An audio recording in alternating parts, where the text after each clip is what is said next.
সুদ খাওয়ার সুযোগ পাইলে, ঘুষ খাওয়ার সুযোগ পাইলে, মদ খাওয়ার সুযোগ পাইলে, গাঞ্জা খাওয়ার সুযোগ পাইলে, দুর্নীতি করার সুযোগ পাইলে, জালিয়াতি করার সুযোগ পাইলে সাথে সাথে আমি যেন এই কথাটা ধ্যান করি যে আমি এখন যদি অপকর্মটা করি আল্লাহ কিন্তু দেখবেন এবং একদিন জিজ্ঞেস করবেন কেন করেছি। আল্লাহ যে দেখেন এই কথাটা স্মরণ করাই সবসময় বারবারই কথাটা স্মরণ করাটার নাম ওই ট্রেনিং। এই ট্রেনিং শিক্ষা দিয়ে এই হাদিস শরীফে রাসূল করিম সাল্লাল্লাহু আলাইহি ওয়াসাল্লাম বলেছেন, ফাইল্লাম তাকুন তারাহু ফাইন্নাহু ইয়ারাক। তুমি যদিও আল্লাহকে দেখো না, কিন্তু আল্লাহ তোমাকে সর্বাবস্থায় দেখে।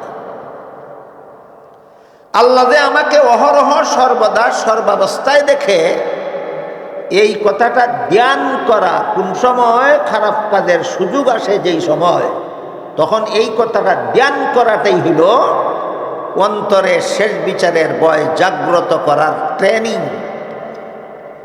একটা ধ্যান করব শুধুমাত্র। বুঝা থাকলে বলেন তো ট্রেনিংটা কি খুব কঠিন না একেবারে সহজ? ইচ্ছা থাকলেই হয়, শুধু ইচ্ছা থাকলেই হয়। এই মুহূর্তে একটা সুযোগ পেলাম আমি মিথ্যা কথা বলে আপনাকে ধোঁকা দেওয়া। এখন মিথ্যা কথা বলে আপনাকে ধোঁকা দিব কিনা এই সুযোগটা পাওয়া মাত্রই আমি যদি এই কথাটা ধ্যান করি যে আল্লাহ কিন্তু দেখতেছে, ধ্যান করলেই কিন্তু মিথ্যা কথা বলার সাহসটা আর থাকবে না। এ আল্লাহ দেখতেছে, এই কথাটা ধ্যান করা এটা সহজ একটা বিষয়। শুধু ইচ্ছা থাকলেই এই ট্রেনিংটা আমরা সবাই গ্রহণ করতে পারি এবং আমরা প্রত্যেকে আপন আপন অন্তরে শেষ বিচারের ভয় জাগ্রত করতে পারি। যেই জিনিস হবে সর্বস্তরে দুর্নীতিমুক্ত জীবন গড়ার একমাত্র চাবিকাঠি। এজন্য হযরত রাসূল করিম সাল্লাল্লাহু আলাইহি ওয়াসাল্লামকে যখন জিবরিল ফেরেশতা প্রশ্ন করেছিলেন নির্ভেজাল ইবাদত কোনটা, জবাবে রাসূল করিম সাল্লাল্লাহু আলাইহি ওয়াসাল্লাম বলে দিয়েছেন, আনতা আবুদাল্লাহ কাআন্নাকা তারাহু ফাইন লাম তাকুন তারাহু ফাইন্নাহু ইয়ারাক। এই হাদিসের দুই একটা শব্দ বিভিন্ন বর্ণনায় বিভিন্ন শব্দে বর্ণিত হয়েছে, মর্মের বেলায় কাছাকাছি একই মর্ম। কোন রিওয়ায়াতে আনতাবুদা শব্দ উল্লেখ আছে, কোন বিবরণে আনতামালা শব্দ উল্লেখ আছে, আর কোন বিবরণে তাফআলা শব্দ উল্লেখ আছে। সবগুলি শব্দের সমষ্টিগত মর্ম হলো আল্লাহ সদা সর্বদা আমাকে দেখেন। আল্লাহ সদা সর্বদা আমাকে দেখেন। যখন নামাজ পড়তে থাকি তখনও আল্লাহ আমাকে দেখেন, যখন খানা খাইতে থাকি তখনও আল্লাহ আমাকে দেখেন, যখন ঘুমিয়ে থাকি তখনও আল্লাহ আমাকে দেখেন। শুধু যখন টেবিলের নিচ দিয়ে ঘুষের টাকা গ্রহণ করি তখন আর দেখেন না। কি বলেন আপনারা? এই যে সর্বাবস্থায় আল্লাহ আমাকে দেখেন, এটা অপকর্মের সুযোগ পাওয়া মাত্রই মনে মনে ধ্যান করতে হবে। এই ধ্যান করাটাই ট্রেনিং, শেষ বিচারের ভয় অন্তরে জাগ্রত করা। এই ধ্যান করাটাই ট্রেনিং।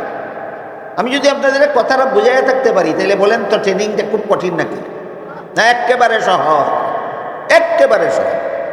সুদ খাওয়ার সুযোগ আসলেই ধ্যান করব আল্লাহ দেখতেছে, ঘুষ খাওয়ার সুযোগ আসলেই ধ্যান করব আল্লাহ দেখতেছে, মদ খাওয়ার সুযোগ আসলেই ধ্যান করব আল্লাহ দেখতেছে, গাঁজা খাওয়ার সুযোগ আসলেই ধ্যান করব আল্লাহ দেখতেছে, দুর্নীতি করার সুযোগ পেলেই ধ্যান করব আল্লাহ দেখতেছে, জালিয়াতি করার সুযোগ পেলেই আমি ধ্যান করব আল্লাহ দেখতেছে।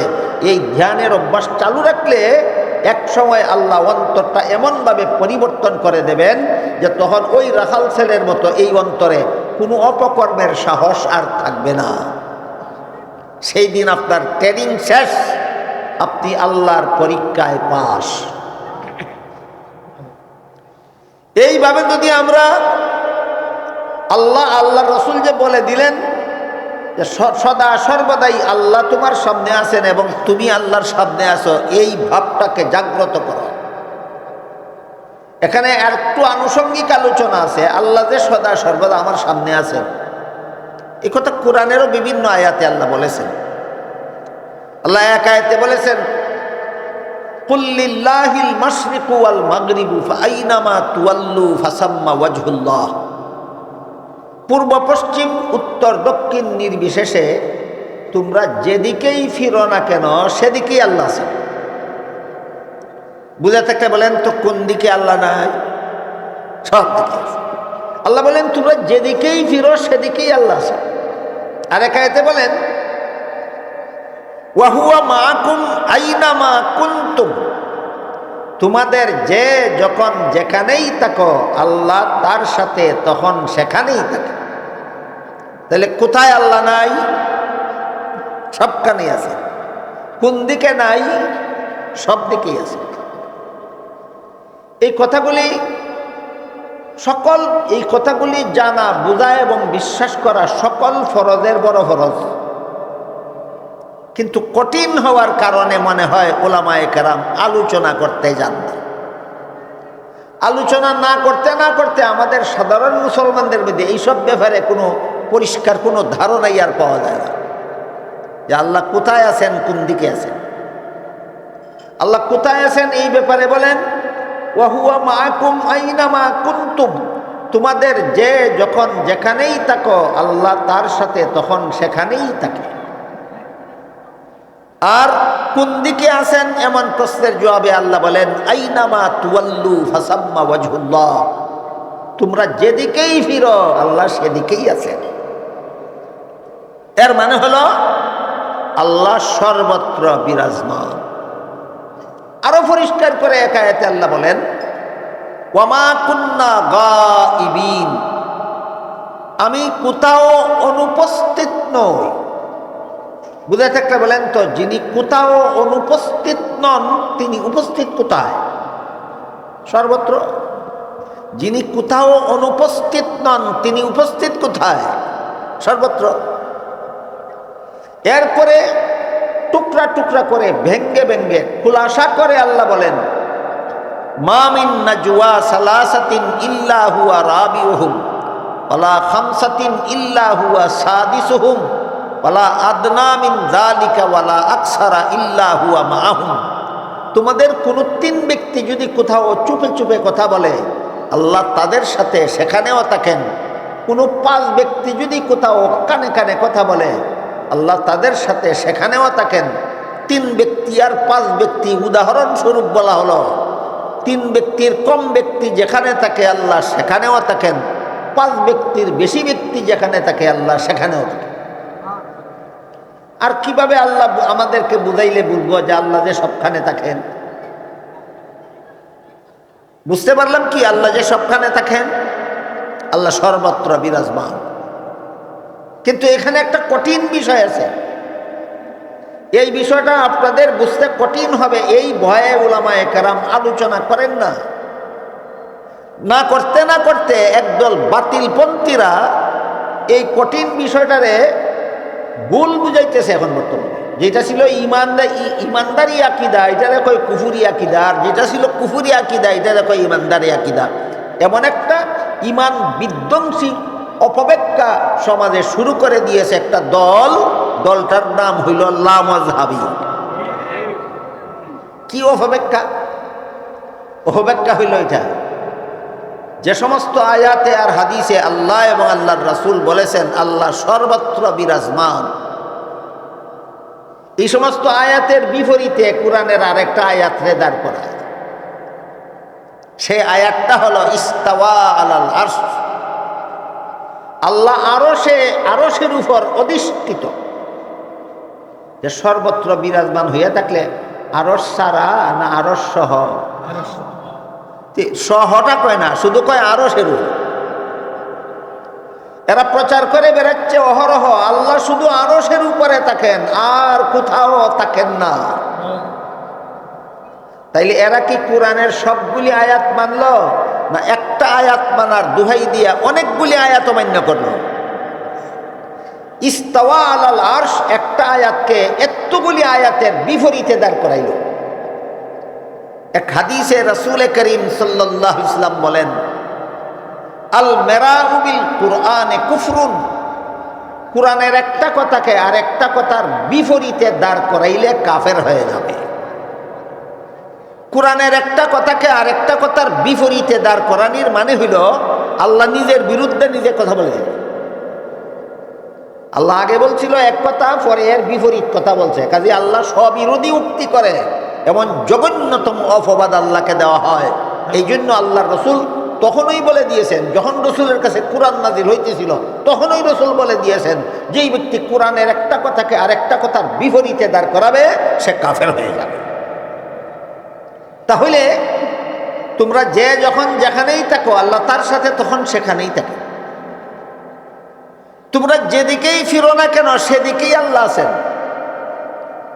এইসব আয়াতের বিরুদ্ধে যখন বলা হয় আল্লাহ শুধু আরশে অবস্থান করেন, তাহলে সব আয়াত মানা হইল না এক আয়াত মানার বাহানায় সব আয়াত অমান্য করা হইল?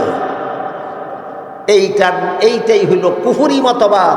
এই জঘন্যতম কুফুরি মতবাদটাই লামাযহাবীরা এই সমাজে প্রচার করে বেড়াচ্ছে। আমার এতক্ষণের কথা যারা শুনেছেন বুঝেছেন, আপনারা বলুন তো, আল্লাহ আসমানে নাই না জমিনে নাই না আরশে নাই না ফাতালে নাই? এইটা হলো কোরআনের সব আয়াতের সারমা। আল্লাহ যেভাবে আসমানে আছেন সেইভাবে জমিনে আছেন, আল্লাহ যেভাবে আরশে আছেন সেইভাবে পাতালে আছেন, আল্লাহ যেভাবে অতীতে ছিলেন সেইভাবে এখন আছেন, সেইভাবে ভবিষ্যতে থাকবেন। কাজে আল্লাহ অমুকখানে আছেন আর তমুকখানে নাই, এই কথাটা কুফুরি কথা। আমি কি বুঝাইতে পারলাম বিষয়টা আপনাদেরকে? আল্লাহ অমুকখানে আছেন আর তমুকখানে নাই, এটা একটা কুফুরি কথা। আল্লাহ সবখানে আছেন, এমন কোনো স্থান নাই যেখানে আল্লাহ নাই। তবে আরেকটু ব্যাখ্যা আছে, আরো কঠিন। একদিনেই আমি আপনাদেরকে সবগুলি কঠিন কথা বুঝাতে যেতে চাই না। কোন ওলামায়ে কেরামের মনে একটু শুভা সন্দেহ থাকে, তাদের সন্দেহ দূর করার জন্য বলি, যত আয়াতে উল্লেখ আছে আল্লাহ সবখানে আছেন, এই আয়াতগুলির মর্ম হইল আল্লাহ গুণগতভাবে সবখানে আছেন। আল্লাহ গুণগতভাবে সর্বত্র বিরাজমান। সত্তাগতভাবে আল্লাহ কোন স্থানে অতীতেও অবস্থান করতেন না, এখনো অবস্থান করেন না, ভবিষ্যতেও অবস্থান করবেন। এই কথাটা কঠিন, এটা আমি আজকে বলবো না আপনাদেরকে। আপনারা শুধু আজকের মতো এতটুকু মনে রাখতে পারেন যে আল্লাহ গুণগতভাবে সমস্ত জগৎ জুড়ে বিরাজমান, সর্বত্র বিরাজমান। তাই রাসূল করিম সাল্লাল্লাহু আলাইহি ওয়াসাল্লাম বলেন, আল্লাহ সদা সর্বদা তোমার সামনে আছেন, কিন্তু তোমার দৃষ্টি শক্তির অভাবে তুমি আল্লাহকে দেখতে পাও।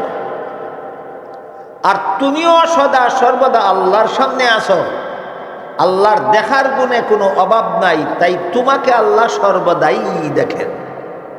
দুইটা কথার মধ্যে একটু বেশ কম আছে। রাসূলের প্রথম কথাটা হইল আল্লাহ সর্বদাই আমার সামনে আছে, কিন্তু আমার দৃষ্টি শক্তির অভাবে দেখি না। দ্বিতীয় কথাটা হইল আমি সর্বদাই আল্লাহর সামনে আছি, আল্লাহর যেহেতু দেখার গুণে কোনো অভাব নাই, তাই আল্লাহ আমাকে সর্বদাই দেখেন। এই হইল কাআন্নাকা তারাহু আর ফাইন্নাহু ইয়ারাক। এই কাআন্না আর ফাইন্নার পার্থক্য হাদিসের ক্লাসের ছাত্ররা বুঝবে, আপনাদের সব কথা বোঝার দরকার নেই। আল্লাহ সদা সর্বদা আমার সামনে আছেন, কিন্তু আমি দেখি না দৃষ্টি শক্তির অভাবে। কেন অভাব? কি অভাব? কেন অভাব রইল? অনেক জরুরি কথা আছে, আপনারা একটু মনোযোগে শুনেন। আল্লাহ ইচ্ছাকৃতভাবে কোনো মানুষের চোখে, দুনিয়ার জীবনে কোনো মানুষের চোখে আল্লাহকে দেখার মতো পাওয়ার দেন না, ইচ্ছা করেই দেন না। নাকি দিতে ভুলে গেছেন? আল্লাহ ভুলে যান? এই যে আবুল বাউল ফাউল কতগুলি বেরিয়েছে, ওই আল্লাহর আগের কথায় পরের কথায় মিল নাই। তোর মতো গাঞ্জা কুরবাইছ, আল্লাহ ভুলে যায়? আল্লাহ ভুলে গিয়ে নয়, আল্লাহ ইচ্ছাকৃতভাবে জেনে শুনে দুনিয়ার জীবনে কোনো মানুষের চোখে আল্লাহকে দেখার মতো পাওয়ার আল্লাহ ইচ্ছা করেই দেন না। বুঝা থাকলে ভুলবশত দিছেন না, না ইচ্ছা করেই দেন না। এমনটা কেন ইচ্ছা করলেন এইটা জানার বিষয়, সব মুসলমানের বোঝার বিষয়। দুনিয়ার জীবনে আমার এই দুটি চোখে আল্লাহকে দেখার মতো পাওয়ার দিলেন না কেন? ইচ্ছা করেই দিলেন না কেন? তার কারণ হইল দিলেই তো আল্লাহকে দেখবে, দেখলেই ঈমান কবুল হবে না। আল্লাহকে না দেখলে ঈমান কবুল হয়।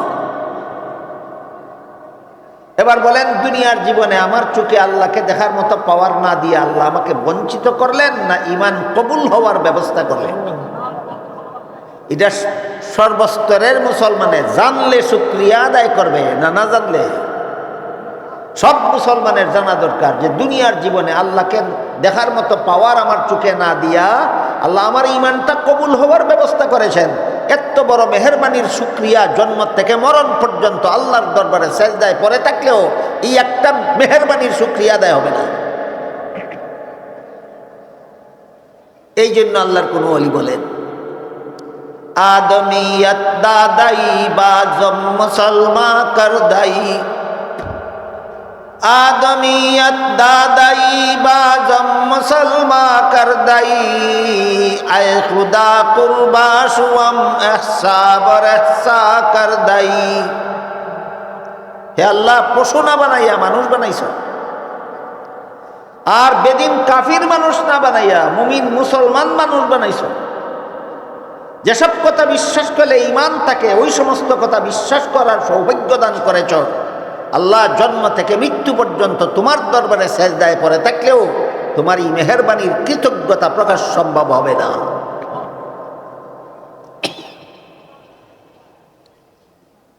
তাহলে আল্লাহ যে সদা সর্বদা আমার সামনে আছেন, দেখি না কেন? দৃষ্টিশক্তির অভাবে। পরকালে এই অভাব রাখবেন না আল্লাহ। সমস্ত মুমিন বান্দাদের চোখে আল্লাহকে দেখার মতো পাওয়ার দিবেন। পরকালে সমস্ত মুমিন বান্দারা আল্লাহকে পূর্ণিমার চন্দ্রের চেয়েও আরো বেশি পরিষ্কারভাবে দেখতে পাবে। এখানেও একটা প্রশ্ন কারো মনে জাগতে পারে যে আমরা তো দেখার আগেই বিশ্বাস করেছি, তাহলে পরকালে আর পাওয়ার দেওয়ারই দরকার কি, আর পরকালে দেখারই দরকার কি? এটাও জানা দরকার আপনাদের সঙ্গে।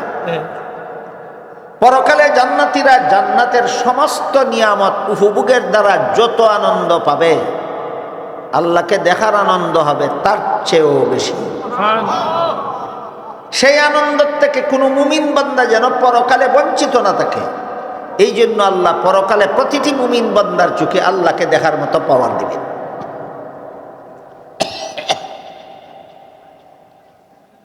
তাই হাদিস শরীফে রাসূল করিম সাল্লাল্লাহু আলাইহি ওয়াসাল্লাম বলেন, সদা সর্বদাই আল্লাহ তোমার সামনে আছেন। দৃষ্টিশক্তির অভাবে দেখো না, তুমিও সদা সর্বদাই আল্লাহর সামনে আছো। আল্লাহর দেখার গুণে বিন্দু মাত্র অভাব নাই, তাই আল্লাহ তোমাকে সর্বদাই দেখেন। আল্লাহ আমার সামনে, আমিও আল্লাহর সামনে, কিন্তু আমি আল্লাহরে দেখি না দৃষ্টিশক্তির অভাবে। আর আমি যে আল্লাহর সামনে, আল্লাহর তো দেখার গুণে কোনো অভাব নেই, আল্লাহ আমাকে সর্বাবস্থায় দেখেন। এই কথাটা যে আল্লাহ আমাকে সর্বাবস্থায় দেখেন, এই কথাটা অন্তত সুদ খাওয়ার সুযোগ আসলে যদি স্মরণ করতে পারেন, ঘুষ খাওয়ার সুযোগ আসলে যদি এই কথাটা স্মরণ করতে পারেন যে আল্লাহ আমাকে দেখতেছে, জিনা করার সুযোগ আসলে পরে যদি এই কথাটা স্মরণ করতে পারেন যে আল্লাহ আমাকে দেখতেছে, মিথ্যা মামলা করার সুযোগ আসলে যদি আপনি এই কথা স্মরণ করতে পারেন যে আল্লাহ আমাকে দেখতেছে, মিথ্যা সাক্ষী দেওয়ার সুযোগ আসলে যদি এই কথা স্মরণ করতে পারেন, মিথ্যা কথা বলার সুযোগ আসলে যদি এই কথাটা স্মরণ করতে পারেন যে আল্লাহ তো আমাকে দেখতেছেন, কাজেই শেষ বিচারের দিন আল্লাহর কাছে কি জবাব দেব, এই স্মরণ করাটা, এই ধ্যান করাটাই এমন একটা প্রশিক্ষণ, এমন একটা ট্রেনিং, যেটা অর্জন করতে পারলে শেষ বিচারের ভয় আপনার অন্তরে জাগ্রত হয়ে যাবে। এরপর আপনাকে কোনো রকমের দুর্নীতিতে আপনাকে আর পাওয়া যাবে না। ট্রেনিংটা কি আমি আপনাদের বুঝাইতে পারলাম? এইটাই ট্রেনিং, স্মরণ করা যে আল্লাহ তো দেখতেছে, শেষ বিচারের দিন আল্লাহর কাছে কি জন্য। এর এক দুইটা উদাহরণ দিয়ে আজকের মতো কথা শেষ করি। আল্লাহ দেখতেছেন, এই ভয় যাদের অন্তরে জাগ্রত হয়ে যায়, কোনো রকমের অপকর্ম করার সাহস করতে পারে না। দুই একটা উদাহরণ শুনুন। হযরত ইউসুফ আলাইহিস সালামের সাথে জিনা বেবিচার করার জন্য জুলাইখা একটা খাস কামরায় নিয়ে গেছিল। রাজকীয়ভাবে সুসজ্জিত ছিল খাস কামরা। এখানে এই রাস্তাটার মধ্যে লোকে আনাগোনা করে, হইচই হয়, এই হইচইটা বন্ধ করে। এই যে পর্দার আড়লে রাস্তাটা, এই রাস্তাটা হযরত ইউসুফ আলাইহিস সালামকে জুলাইখা ওনার সাথে জিনা করার জন্য খাস কামরায় নিয়ে গেল। এই কামরার ভিতরে ইউসুফ এবং জুলাইখা ছাড়া দুনিয়ার আর কোনো মানুষ ছিল না। ইউসুফ কামরায় ঢুকেই দেখলেন কামরার একপাশে কোনো একটা কিছু পর্দা দ্বারা ঢেকে রাখা হয়েছে। ইউসুফ আলাইহিস সালাম জুলাইখাকে জিজ্ঞাসা করলেন, তোমার এই কামরার একপাশে পর্দা দিয়া কি ঢেকে রাখছ? জুলাইখা কয়, আমি যেই মূর্তিটার পূজা করি সেই মূর্তিটা ঢেকে রাখছি। ইউসুফ বললেন, তুমি তো এটার পূজাই করো, ঢেকে রাখলে কেন? জুলাইখা কয়, এখন আমি তোমার সাথে জিনা করবো, কাজেই যেই মূর্তির পূজা করি তার সামনে জিনা করতে আমার লজ্জা হয়, এই জন্য মূর্তিটা ঢেকে রাখছি যেন নির্বিঘ্নে তোমার সাথে জিনা করতে পারি, জিনার পথে যেন কোনো বাধা না থাকে। ইউসুফ আলাইহিস সালাম বললেন, মূর্তির সামনে জিনা করলে কি মূর্তি দেখবে? দেখেন কত ঠান্ডা মাথায় প্রশ্নোত্তর করতেছে। মূর্তি না ডাক্যা, মূর্তি খোলা রাখা তার সামনে আমার সাথে যদি তুমি জিনা করো তাহলে কি মূর্তি দেখবে? জুলাইখা বলে, না, এটারে ডাকলেও দেখে না, না ডাকলেও দেখে না। ইউসুফ জিজ্ঞেস করলেন যে এটারে ডাকলেও দেখে না, না ডাকলেও দেখে না, এটারে ডাকার কি দরকার ছিল? না ডাক্যা করলেও তো দেখতো না। জুলাইখা বলে, যদিও আমার মূর্তি না ডাকলেও দেখে না, কিন্তু যে কারিগরে মূর্তিটা বানাইছে তার চোখের মধ্যে দেখার ভঙ্গি দিয়ে বানাইছে। আমরা সিলেটি ভাষায় কয়, যেমন বোঝা যায় সেই থাকছে, যেমন বোঝা যায় সেই থাকছে। এই ভঙ্গিটার কারণেই আমার লজ্জা। ইউসুফ আলাইহিস সালাম বললেন, তোর মূর্তি আসলে দেখে না, শুধু চোখের মধ্যে দেখার ভঙ্গি আছে, এই কারণেই যদি তুই আমার সাথে জিনা করতে লজ্জা হয়, আমার আল্লাহ যে আসলেই দেখে সেই আল্লাহর সামনে তোর সাথে জিনা করতে কি আমার লজ্জা হয় না? আল্লাহ আমাকে সর্বাবস্থায় সদা সর্বদা দেখতেছে, এই ধ্যান ইউসুফ আলাইহিস সালামের অন্তরে জাগ্রত ছিল, যে কারণে প্রধানমন্ত্রীর স্ত্রী বিশ্ব সুন্দরীর আবেদন ক্রমেও তিনি জিনার হাত থেকে বাঁচতে পেরেছিলেন। কোন বয়ে? আল্লাহ দেখতেছে, শেষ বিচারের দিন আল্লাহর কাছে কি যাবে? বলেন, এইরকম ক্ষুধাভীরু অন্তর দুনিয়ার কোন শিক্ষার দ্বারা মানুষের মধ্যে তৈরি হয়? একমাত্র মাদ্রাসা। এমন ক্ষুধাভীরু অন্তর, এই অপকর্মটা যে করব, ওই অপকর্মটা যে করব, সেই অপকর্মটা যে করব, আল্লাহ তো দেখতেছে, একদিন তো আল্লাহর কাছে জবাব দিতে হবে, সেই দিন কি জবাব দিব? এই ভয় মানুষের অন্তরে দুনিয়ার আর কোনো শিক্ষার দ্বারা জাগ্রত হয় না, একমাত্র মাদ্রাসা শিক্ষার দ্বারা জাগ্রত হয়। একটা উদাহরণ, আরেকটা উদাহরণ শুনবেন। হযরত উমর ফারুক রাদিয়াল্লাহু আনহু রাসূলের দ্বিতীয় খলিফা যখন মনোনীত হলেন, খলিফা এটা কুরআন হাদিসের ভাষা, বর্তমান দুনিয়ার রাজনৈতিক ভাষায় বলে প্রধান শাসনকর্তা, প্রধান শাসনকর্তা। রাসূল 53 বছর বয়সে মক্কা শরীফ থেকে হিজরত করে মদিনা শরীফ গিয়ে একটা রাষ্ট্র প্রতিষ্ঠা করেছিলেন। জীবনের শেষ 10টি বছর সেই রাষ্ট্রের প্রধান শাসনকর্তা স্বয়ং রাসূল ছিলেন। আজকে নতুন শুনলেন যে রাসূলজি মদিনায় গিয়ে একটা রাষ্ট্র প্রতিষ্ঠা করেছিলেন এবং জীবনের শেষ 10 বছর রাসূল ছিলেন সেই রাষ্ট্রের প্রধান শাসনকর্তা। আজকে নতুন শুনলেন না আরও শুনেছেন? এই কথাটা যারা জানে এরাও বলতে পারে ইসলামের রাজনীতি নাই। কোন গুড়ার ডিমের নাম তোমার ইসলাম? কোন গুড়ার ডিমরে তুমি ইসলাম মনে করো? 10টি বছর জীবনের শেষ 10টি বছর যেই কাজে রাসূল কাটাইলেন, এই কাজ যদি ইসলামে না থাকে তুই কোন গুড়ার ডিমরে ইসলাম মনে করস? রাসূলের ইন্তেকালের পরে রাসূলের প্রতিষ্ঠিত রাষ্ট্রকে পরিচালনার জন্য প্রথম প্রতিনিধি সাব্যস্ত হলেন আবু বকর, রাসূলের প্রথম প্রতিনিধি। এই প্রতিনিধি বাংলা ভাষা, আরবি ভাষায় কয় খলিফা। রাসূলের প্রথম খলিফা ছিলেন আবু বকর। আবু বকরের ইন্তেকালের পর রাসূলের দ্বিতীয় খলিফা মনোনীত হলেন হযরত উমর। এবার বলেন, হযরত উমর রাসূলের প্রথম খলিফা না দ্বিতীয় খলিফা? দ্বিতীয় খলিফা।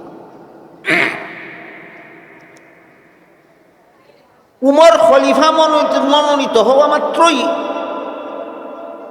সরকারের পক্ষ থেকে জনগণের অধিকার আদায় হচ্ছে কিনা তা তদন্ত করতে বের হয়ে গেল।